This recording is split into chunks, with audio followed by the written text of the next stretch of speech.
Welcome back to the Sword of Truth podcast, the chapter-by-chapter reread of the Sword of Truth series with a spoon-fed craft brew on the side.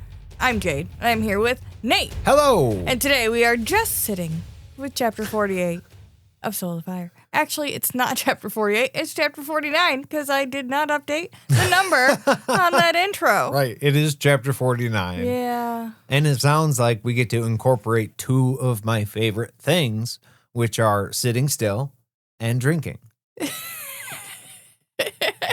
Top three is sitting still, drinking, and eating. Oh, yeah, so the trifecta is kind of here. Yeah. Somebody else is doing it for you. Which, too. yeah. So like Wally World. Like, It's not Wally World, but the world in which Wally, the little robot dude, lived. Homer Simpson is kind of the vibe I was shooting for. Just trying to be Homer. Just, yeah, you know. That's a pretty good moment of truth, I think. Hell yeah.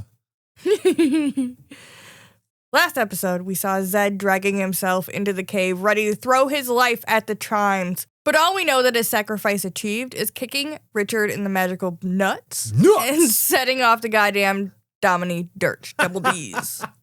And we know that Spider is alone, which again, And sad. the most important point of this entire book so far is that horses are not good when they're alone. The horse is like a stand-in for a dog, because we haven't seen any dogs in a long time either. Well, I don't know. This just has something to do with Zed and pets. He's not good at naming them. We know that. And in the case of the cat, which just disappeared, and he's like, I don't know where he got off to. That he doesn't care about losing them. So, like, maybe Zed's like, whatever. I come out and the horse is there. Great. If not, whatever. It was the second cat. No wonder the second cat didn't have a name. I just, maybe Zed doesn't care as much as we do. That's all. Maybe that's why we are caring too much. Someone has to. Yeah, I was going to say, I think that that's just inherent. You read about a horse that's sad and like that, you're like, oh no, unless you're a heartless bastard. Right. Someone has got to be looking out for Spider. Yeah, exactly. Unless it's a real spider, right? Unless it's a real spider, then it's not me.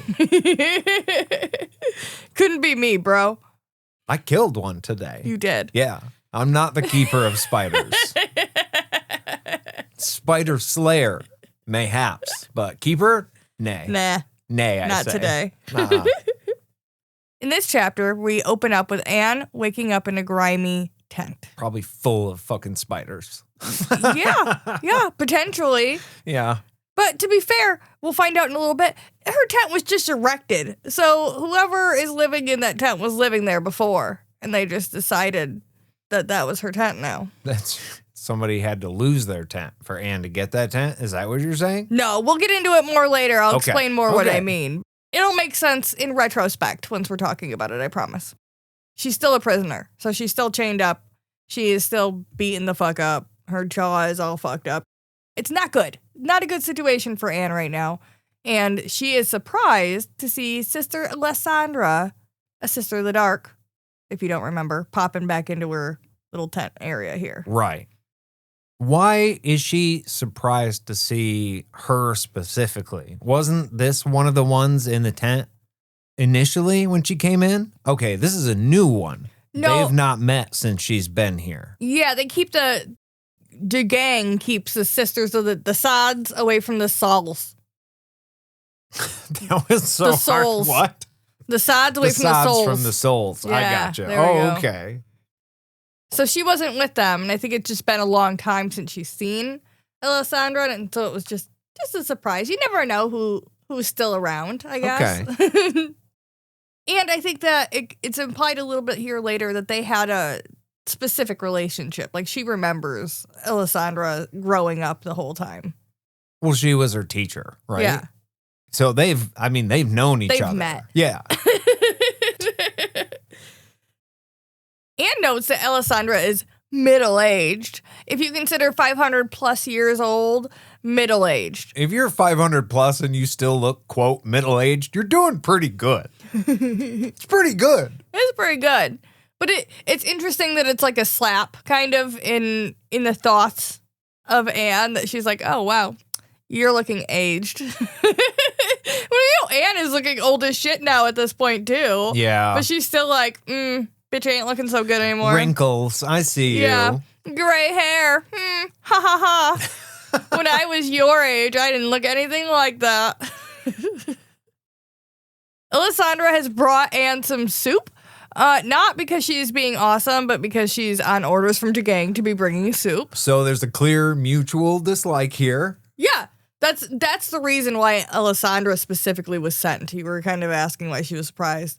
Anne doesn't like her. That's the reason that Jagang chose her to go serve Anne, was because Anne didn't like her. Yeah. Because there's a little bit of dislike there. And he found out about that. Yeah, apparently. Well, because he can get it in the mind. So he sees... Honestly, I feel bad about this. I don't remember Alessandra's specific role, if she had one, in one of the prior books. Yeah, there's so many sisters to keep track of. Yeah. It's really hard to do. Yeah, so there may have been a specific interaction between these two that is leading to this, but I don't remember it at this time right now. Okay. That's fair. We will have to look that up. We should, and make sure we know before we record again. But yeah, we know Jagang can't really do too much right now in the way of magic not working. Right? So all he can do is just send somebody to fucking needle Anne right now. To poke her. That's his move. Yeah. Ha! Fuck you. That's all that is. But Anne's response to Alessandra saying, well, he sent me because you don't like me, is like, I love you just like I love everybody else. Just like I love all of the creator's children. Right. I'm just pissed off you sold your soul to the literal devil or whatever. Literal devil! You know, semantics. Like, I'm just disappointed. I'm not mad. I'm just it's like what you said before. She wasn't going to be mad. She's just going to be disappointed. Yeah. And that fucking hurts so much worse. Yeah. Ah. I just expected more from you. I just really thought you cared more. Ah. Oh. Sorry. Yeah. My chest.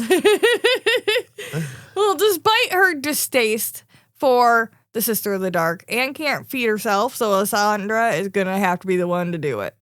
So yeah, at the end of the day, she doesn't really get a choice as to what's happening right now. So like, either are you not going to let her feed you?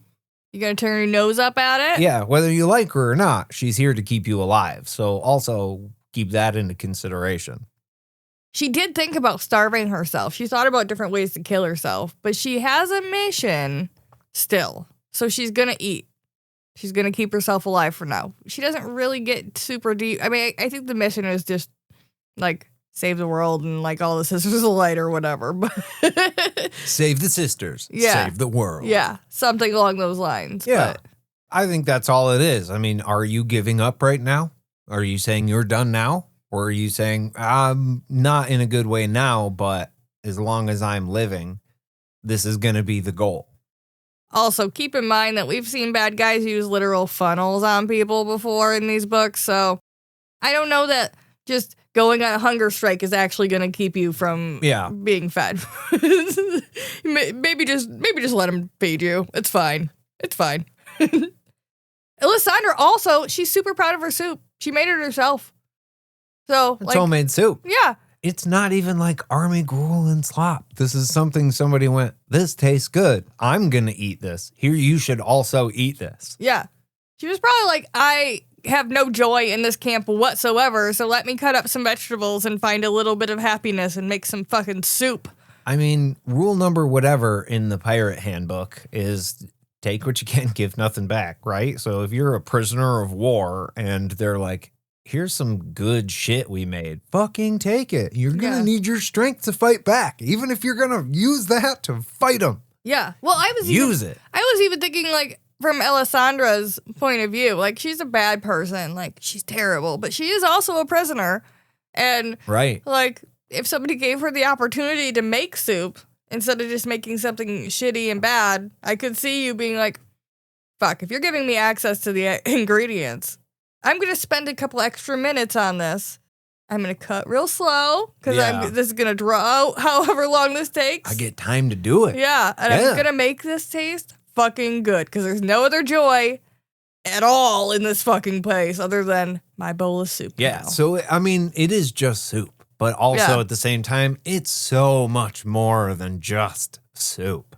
Soup can a lot of times be so much more than just soup. I really enjoy me a soup. Nice, thick, creamy soup. She says please to Anne, and I would say please about soup, too. She literally asks the prisoner if she wants to have her soup. Yeah. She says, please try it. Like, Yeah. it's really good. I know you don't have a choice and all, but, like, please. Yeah, please. I worked really hard on just it. open your broken jaw and let me slide this in there real quick. If somebody is that excited about the food they made and they want me to attest whether or not I agree, I'm fully in. If you think it's that good that you want me to try it, I also want to try it. Because I don't want to miss out on that. I'm always down for somebody trying my food because I'm always like, is it? Is it? Okay, cool. Good. Anne does have a memory of telling young Alessandra to stop pulling off the legs. Well, I think Alessandra actually brings it up. Pulling off the legs of ants when she was younger. Fuck, I guess the red flags were there early then, huh? Yeah, apparently. Holy shit. Yeah. But then she straightened out, right? Anne corrected her, told her, hey, don't torture living things. Hey, don't. And then Alessandra became a super awesome, happy, laughy, wonderful little sister of the light. So it was great. She just took that on the chin like, okay, maybe not. What is that supposed to mean to us? Because some kid magnifying glassed bugs before, right? But then, like, pulling the legs off of ants seems really up close, and I don't know. I think it's supposed to let us know that she had been dark or in a negative place where she was torturing bugs when she was younger, and she was able to be pulled from that into a light place, maybe? And this wasn't like a all the time thing. This is like she got yelled at once for it. Yeah, she specifically is like, hey, after you corrected me, I fucking didn't do that again. My first vision of this was she was repeatedly told to stop doing that to the ants. And I was like, that's fucking, like, that's dark. That's crazy. Holy shit. Yeah. But I guess it was like, yeah, it was a destructive thing you were doing because you were bored when actually you could be doing better. And you got that kind of course correction. And then it was fine. Yeah. Because you got it. I think it's maybe that's much better. That her instincts led her to some dark things that she was doing, and then she was corrected and was able to go on the lighter path. So we're talking about somebody who is maybe on the side of dark right now, but is just so much barely on the side of dark. Yeah. That Anne could feasibly talk this person into switching back over. I think that that's what the implication, but the idea is that we're maybe playing with here. Okay. She's not so far gone. Or she wasn't. Anyways. Alessandra does make a little comment here that Anne's lip is going to scar, and she's like, my lover's going to be so disappointed that my beauty is marred. And sorry. Oh my God, sorry. I'm kidding. Because of her laughing at Anne, you know, she laughs really hard. Oh, it's she a does. solid fucking laugh. Yeah, she does. It's like, whoa, why are you laughing so hard at yeah, that? excuse me. Come on. Excuse me. Like, I've got some love interests. How dare you? I've had men. I've been with men. But that's just a point to Anne that shows that there's a little crack in her, like, I'm a baddie facade right now. She's not super gothy, angry person. She could laugh. She can have a little bit of fun sometimes. There's humor. There's goodness left in her. There's mirth in there somewhere. But she does use this moment to tell Alessandra that she really thought that she loved the light, you know? When she was laughing and being all sweet and wonderful when she was younger, she thought she really believed her. Yeah. That she was a good person. Really thought you were one of the good ones. But actually, that whole time you just loved yourself. That's all it was. Which, honestly, weird choice to take. Like, weird angle to be taken. Well, I think it was, I thought you really loved the light, but as it turned out, you just loved yourself. Yeah. Or because she goes, I did. And she goes, no, you just loved yourself. Right, exactly. That is how it goes. Which is just when you're trying to get somebody to like be on your side, it's just a weird angle to take. It was a shot. Be like, yeah. No, you're just selfish to your think core the whole time. Maybe it was just a shot at her guilt. Like, hey, if you feel bad about this at all, I'm just going to ping that a little bit and see how you react to it. But then Alessandra was just big middle finger rockets, essentially. Yeah. Nope. That's the boundary. You don't get to go any further than that. No, fuck you. Well, she thought about it for a minute, and then she was like, yeah, I guess I do. And then that's her leaning in again. So Anne pushed a little too far at that point. Yeah, you're right, bitch. I wanted to live. I wanted my life to be awesome and not shitty. Okay, what's your point now? I thought we were bonding. Fuck you, bud. I'm going to take my soup and go the fuck home. Actually, I'm going to heat it up a little bit more on purpose. Just a little bit too much. Eat it 10 feet away, real slow. No, I was going to say just make it just a little too hot. Just a little too, so it burns. Oh, yeah, that's like, terrible. Not like burn, but burn enough to be uncomfortable. What a wicked fucking punishment that would be. Like, you Soup's can't taste so it. good that you definitely want to try it more, but you know that you're just going to burn the tip of your tongue just a little bit every time you try it. And you can't really enjoy the taste because it's like, because okay, swallow it. Then you got to get it in. Yeah. Chase it with a glass of water. Yeah, it's terrible. Anne does like go a little bit into her brain here, and we get a little introspective on how her daily routine goes. So every night she's chained to a stake in the middle of the ground. Oh. And sometimes they put a tent up around her. So that's what I was talking about earlier in the way that whatever bugs are in there, we're already there. Okay. Like on the ground. Because they just, wherever they stop at the end of the night, they just go, plonk, here you are. Oh, here's a tent around you. So, like, it's not the spider's fault that she just, like, happened to live in her on their patch of ground. Pass. Pass. My tent seals from the bottom, so fuck all that. So, number one thing I looked at. And I got air mattresses and electric lanterns. Let's fucking go. And one of them tennis racket looking things. Yeah, goddamn right. Yeah. Got all that shit. Mm-hmm. During the day, she's literally stuffed into a rough wooden box and loaded onto a wagon. Like a vampire. So to move them. Yeah. I almost wonder why take them out of the box at all. Like, I know that sounds fucking cruel, right? Of course, take them out of the box. Yeah. But just leave them on the wagons. Just pitch a tent over the wagon. Because bed sores are a pain to take care of. Because, I mean, and also they might want to keep them around. They are meant for things. Yeah.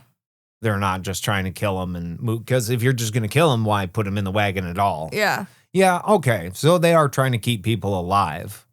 It does seem like a lot of work to go through. But necessary is walk necessary. Or like sit in a wagon. She might be more of a high-profile capture, though. They don't necessarily want her to die. They don't want anyone to Maybe see her. Jagang's not going to be heartbroken if something happens to her, but, you know, they also don't want to lose her if they don't have to. I just meant just like let her sit in a covered wagon. Then you don't got to have the cost or the true. Extra weight of a box. Then just put like bars up on the wagon. Yeah. Be like, you just stay in there. Yeah. This is where you live. There you go. Now you have a cage. This is where you are now. Yeah. Yeah. Like those cages in Hunchback of Notre Dame. They had all those people on there. That's exactly what they should have here. I think we should take a break. I'm going to write Jagang a letter and tell him that that's a better way to do this. And then we'll come back. Okay. We'll be back right after this. Hey, Nate, what are we drinking? Today we are drinking Vanilla Java Porter from Atwater Brewery. VJP. VJP! This is a double dark English-style porter that blends the flavors of roasted coffee and sweet vanilla into creamy, smooth, easy-to-drink craft beer with a medium body and a dry, earthy finish. It's brewed with chocolate malt, personal favorite of mine, coffee beans, and vanilla bean extract, offering notes of chocolate, caramel, and toast along with its namesake flavors, and is recommended as a nightcap or with dessert. Oh. Yeah. And vanilla's just in the back seat, smoothing everything out. We've had this one before. I don't know if we've had it on the podcast. I would be surprised if we haven't had it on the podcast before. I think we have. I think we went to this place in Grand Rapids some years ago and were pretty impressed and got this for the show. Because it's a super easy drinker and it tastes delicious. And there's not Very really smooth. any complaints. No, none. Like none. This is one of those beers where it's just like, no, they fucking nailed it. They said what they wanted to do and then they did. Yeah, and it's dark, but it's not too heavy. Like a lot of times porters can get a little too thick and syrupy. But no, this one's nice. Or too dry. Yeah. And this one has a lot of sweet to like counterbalance that. I mean, it's pretty good all the way around. It's pretty solid. And I'm going to say it is. Should we go at the same time? Sure. 3, 2, 1, go. 8. Oh, yeah. That's pretty great. I think it's really, really good. And I think the only reason that I'm not going higher is because they have variants with more flavors. Like we tried the hazelnut. Yeah. It's pretty fucking pretty good. Solid. I like the coconut. Oh, yeah. And I know there's a cherry one that we haven't gotten to yet, but I'm very excited. Yeah, there's also raspberry, but we don't have that one. Ooh, we're going to have to find it. But yeah, I think it's pretty tasty. And if you can find it anywhere near you, you should go find it. Otherwise, just enjoy whatever you got in the fridge and have a great day. See you in a second. Bye. Oh, hey, we all made it back. I sent off my letter, so I think that we're going to have to wait a little while, like maybe a couple years, and we'll see if if he implements those changes in the way he handles his prisoners or not. So, put a pin in that. I just put mine in the suggestion box. I doubt I'll hear back. Yeah, I don't think they read those. I'm pretty sure they go straight in the incinerator. They never read those. Pretty sure it actually has a hole in the bottom that goes into a trash can that gets emptied by the janitor once a week. Back with Anne. She decides it's time to use this as an opportunity. You wait till after you piss her off a little bit to be like, now's my time. Yeah. Now's the time to push this, really. You're just like 2 beats too slow, in my opinion, but hey, whatever. Go for it. But she's like, hey, why hasn't Dugang just entered my brain? Why hasn't he been all up in there? Why am I not here with you prior to now? If he's so great and powerful and awesome and I don't have any protection of any kind, huh? Answer that. Maybe you just weren't that important. Yeah, maybe he didn't care. Yeah. Why would he want you again? Ow, fuck. I know this place is terrible, but that hurts a little. Also, everyone thought you were dead, so... That's also true. And at this point, drops the bombshell that's been dropped 50 times in this whole book. The chimes are loose. That's right. Anne's evidence to Alessandra is that her additive magic don't work. And of course, they all try to be like, well, I can't use that. Yeah. Because it's forbidden. And you're like, but what if you tried just a little tiny bit? Yeah. Well, Dugang's in my brain and can't. He'll be mad. Maybe. Big Maybe Daddy not. Dugang would be mad, so I can't do that. Maybe nothing would happen. Yeah, but no. Maybe. It'll be fine. Maybe. Here, kid, try this joint. Kid as in person 21 and up. Try this joint. I was like, oh. Legally able to. Oh, what are you doing? As an introflexion or introspective of my childhood, yeah, maybe something closer to that. But for legal purposes, here, person 21 and up. I don't know if I can co-sign the other thing. That's right. Alessandra, she tries to play it cool, like we were just saying.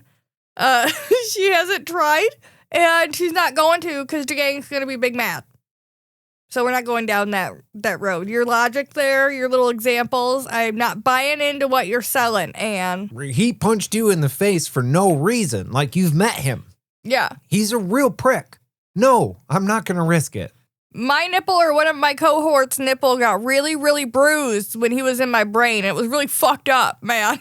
I didn't think he could do that from my brain, but he did. It was real bad. It was real bad. And lays out the logic again, though. If I had magic, meaning Anne, if the chimes were not loose and I still had magic, my capture would have been pretty fucking messy. You think I would have just taken that shit laying down? Yeah, do you think I would have just let them do that? Yeah. I'm here in the heart of the enemy. Chances are I'm going to die. So I might as well have made my big ass last stand, and I didn't do that. And I couldn't do that because magic doesn't work. Yeah, I'm not an idiot. I would have light bombed them motherfuckers from here to Kingdom Come, but Really, I can't do that. She just needs to convince one person to fucking try. One person to try and use a little bit of your additive magic. And when it doesn't work, then you'll know I'm telling the truth. Then you'll know you don't have it and he doesn't have it. And then it's all legit. But she's got to convince that one person to try. And that's fucking hard. That's a big step for these people to take. It is. But you just got to be statistically, girls. Okay? Let's think about this. He can't be in everybody's mind at once. So, is there somebody that's more important than you today, right now? Probably. So, statistically, the chances of him being in your brain right at the second when you try to do it, probably pretty fucking low. So, let's just, maybe not now. Maybe not while you're with me. And maybe he's listening right now, so maybe this is... Yeah, he sent you here, so maybe let's not risk it right now. But, yeah. But I also feel like there would be much bigger places for him to be at this point, if he could be there. But also, he can't be there because magic isn't working right now. So, I do like the thing you were saying about statistics and tying this into one of my other hobbies, being Magic the Gathering. I know some of the stats on whether or not I can draw a specific card from my 100-card deck, and usually I never fucking get them. So the odds of you being able to pull this off without Jagang paying attention, I'm guessing, pretty high. Yeah. Go for it. I never get the card I want. So, you'll probably be fine. Plus, he's not going to kill you. What's he going to do? He might not even have counterspell. And if he doesn't, you're fine. You're fine. It'll be fine. Jagang's definitely playing blue. Yeah. Alessandra, by the comment about her capture, is a little bit shook. Because she's like, that might be correct, but she tries to deny it. She's like, Jagang is all powerful. And he's probably watching right now through my eyes because of my subtractive magic. So even if my additive magic doesn't work, he probably works through that. And Anne's response to that is you're just thinking like a slave. You're just coming up with reasons to plug the holes. You don't know any of that for sure. The only reason you know that you're under control or feel like you're under his control in the first place is because he told you. Yeah. But he wanted you to think, well, I mean, okay, in the past you were, but every day's a new day or whatever. So I'm here telling you now that you're not. So why not believe me? When was the last time he was in your brain that you know of? But we don't know if it sets off, if it's thinking about Dalton, right? If it's like a spider's web where, no, he's not paying attention to you right now. But if you use the gift, he's going to get a little ping on his spider web. And then he's going to know to come check in on you and see what you've been doing. We don't know that. Whether or not that alerts him. But if what Anne is saying is true and magic's not working anyways, it doesn't really matter because it wouldn't alert him. But also, you were just saying too, Alessandra doesn't know, but also, just to go back to our other argument for Anne doesn't fucking know either. If you have the bond... No, not exactly, no. Yeah, you have the bond and they don't. You can't just go up to somebody and be like, that magic doesn't work anymore. And I have proof because actually I'm protected from it anyways. So I don't really actually know that your thing isn't... Your bonds have been cut, actually. Yeah, her coming in and saying that she's never had Jagang in her brain and then telling everybody else, so don't worry about it. That's part of the hard sell. Well, you don't know. You don't know what it's like. And they're describing it to her well, we don't know when he's in there and when he's not. All of a sudden, he just fucking is. And then you know when he wants you to. Yeah. So...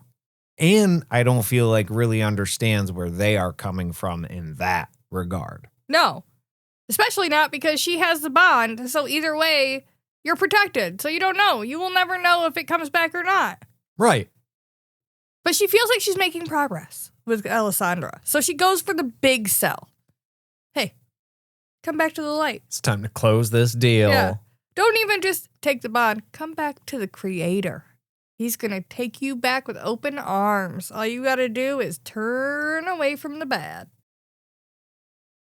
And at first, Alessandra is just dismissive about it.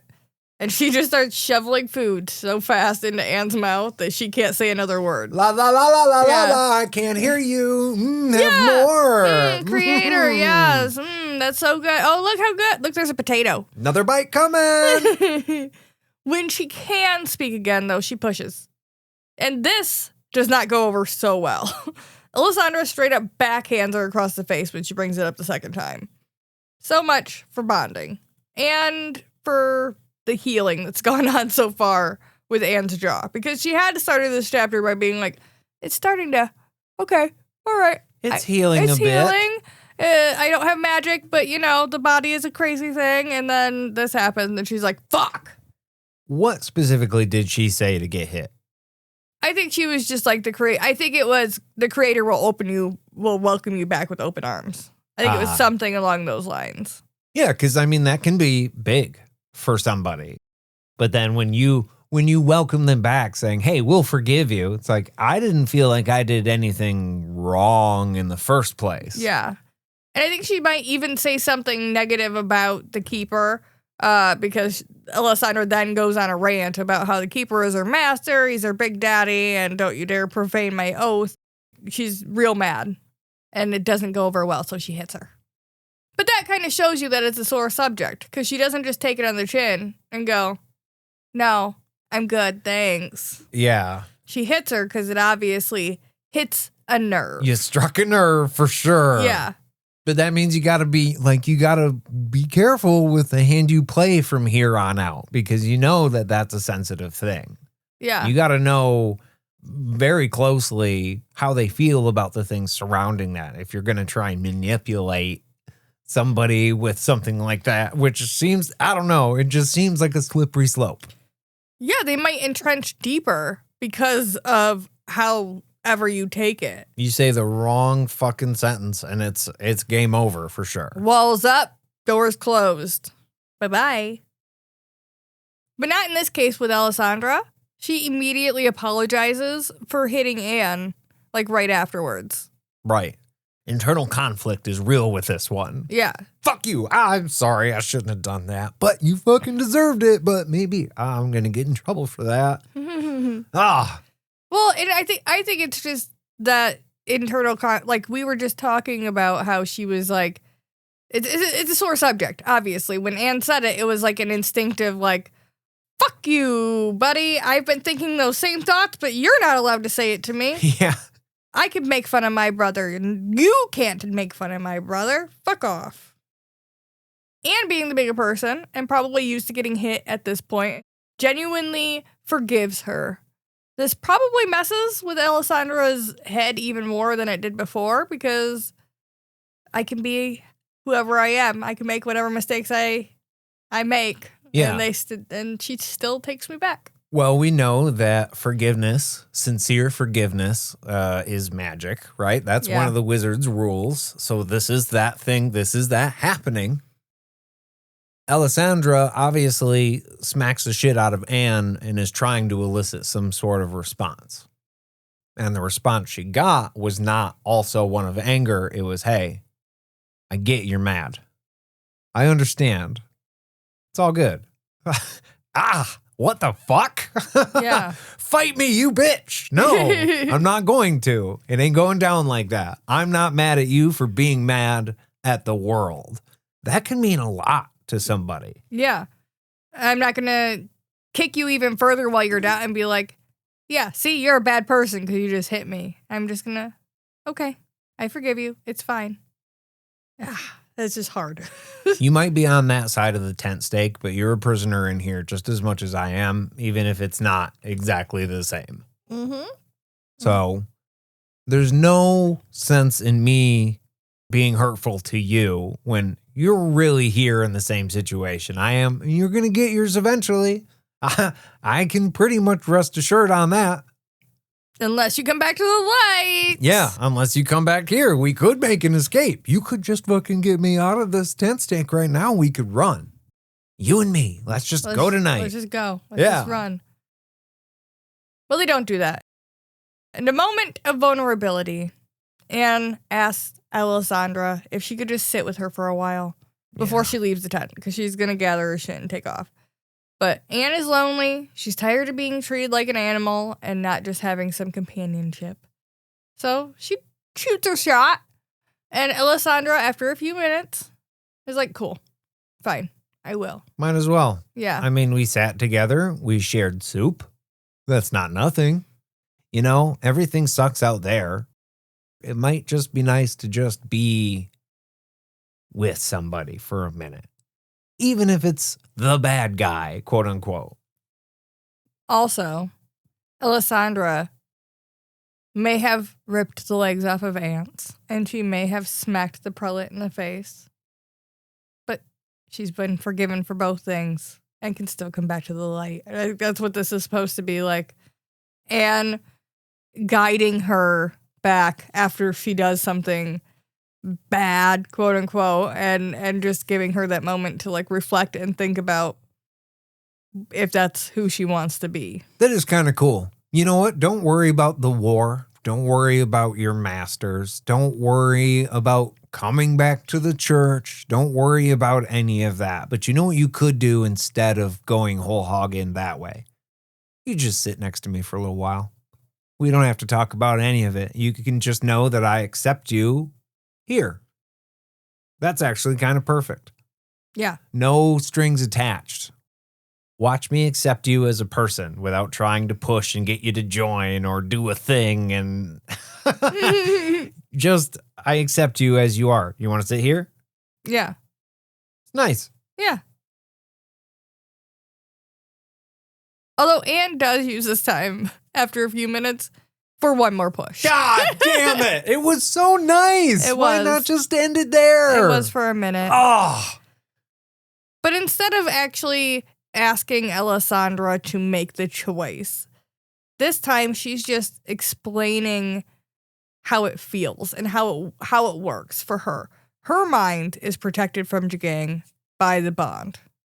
And she points out that even though magic is currently down, when it comes back, she's going to be safe. It'll update. Yeah. Like we talked about. The system will update. The sisters won't be. The sods won't be updated. And then you guys are going to be fucked. But it means a lot to the people that have been bonded. Yeah, protected and bonded to Richard. The bond that Richard has provided them and the hope that he gives them is important. She kind of underlines that more than like, hey, you should do this. She just tries to sell it in the way that this is what it means to me and why I think it's so important. And then kind of lets the mic drop by saying, you just think on that, okay? Just think about it. I'm not asking you to do anything. I just want you to look at your options and really consider. And then I won't bring it up again.